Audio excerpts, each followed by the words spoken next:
Jesus told them another parable. The kingdom of heaven is like a man who sowed good seed in his field. But while everyone was sleeping, his enemy came and sowed weeds among the wheat and went away.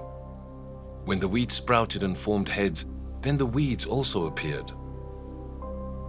The owner's servants came to him and said, "Sir, didn't you sow good seed in your field? Where then did the weeds come from?" "An enemy did this," he replied. The servants asked him, "Do you want us to go and pull them up?" "No," he answered, "because while you are pulling the weeds, you may uproot the wheat with them. Let both grow together until the harvest. At that time I will tell the harvesters, 'First collect the weeds and tie them in bundles to be burned. Then gather the wheat and bring it into my barn.'" He told them another parable. The kingdom of heaven is like a mustard seed, which a man took and planted in his field. Though it is the smallest of all seeds, yet when it grows, it is the largest of garden plants and becomes a tree, so that the birds come and perch in its branches.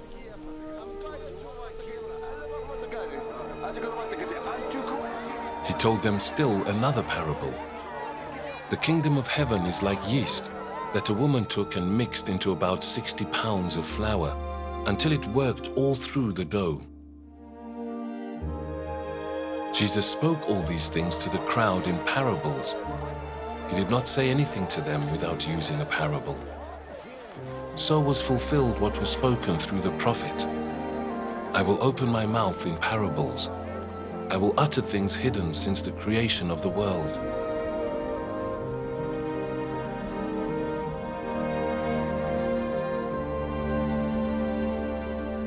Then he left the crowd and went into the house.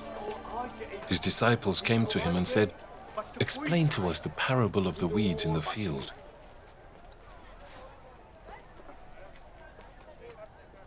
He answered, "The one who sowed the good seed is the Son of Man. The field is the world, and the good seed stands for the people of the kingdom. The weeds are the people of the evil one, and the enemy who sows them is the devil. The harvest is the end of the age, and the harvesters are angels."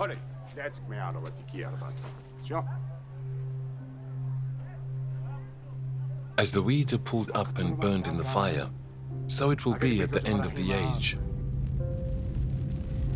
The Son of Man will send out his angels, and they will weed out of his kingdom everything that causes sin and all who do evil. They will throw them into the blazing furnace, where there will be weeping and gnashing of teeth. Then the righteous will shine like the sun in the kingdom of their Father.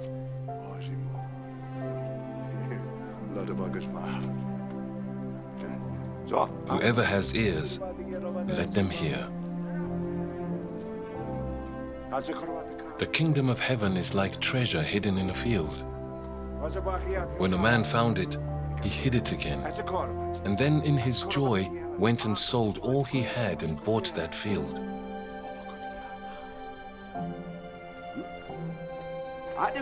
Again, the kingdom of heaven is like a merchant looking for fine pearls. When he found one of great value, he went away and sold everything he had and bought it. Once again, the kingdom of heaven is like a net that was let down into the lake and caught all kinds of fish. When it was full, the fishermen pulled it up on the shore. Then they sat down and collected the good fish in baskets, but threw the bad away. This is how it will be at the end of the age. The angels will come and separate the wicked from the righteous and throw them into the blazing furnace, where there will be weeping and gnashing of teeth. "Have you understood all these things?" Jesus asked. "Yes," they replied.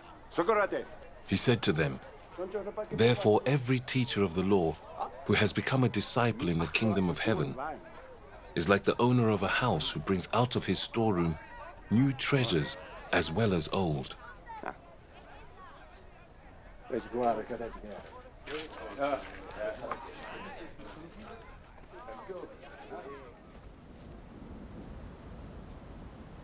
When Jesus had finished these parables, he moved on from there.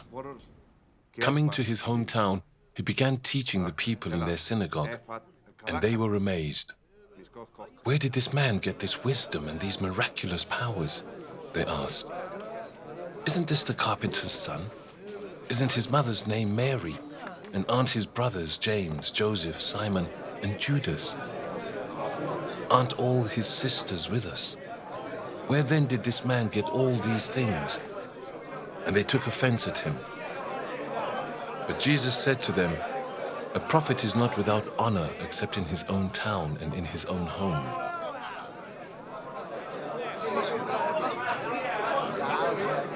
And he did not do many miracles there because of their lack of faith.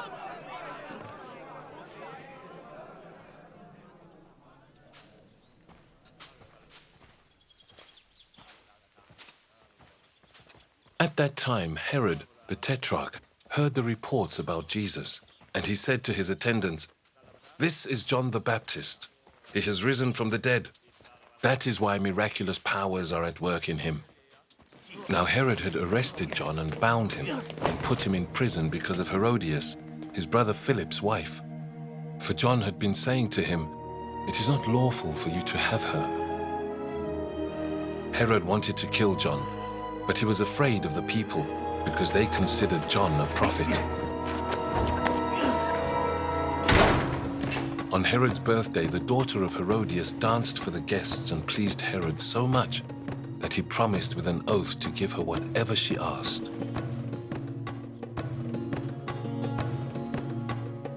Prompted by her mother, she said, "Give me here on a platter the head of John the Baptist." The king was distressed, but because of his oaths and his dinner guests, he ordered that her request be granted and had John beheaded in the prison. His head was brought in on a platter and given to the girl, who carried it to her mother. John's disciples came and took his body and buried it. Then they went and told Jesus.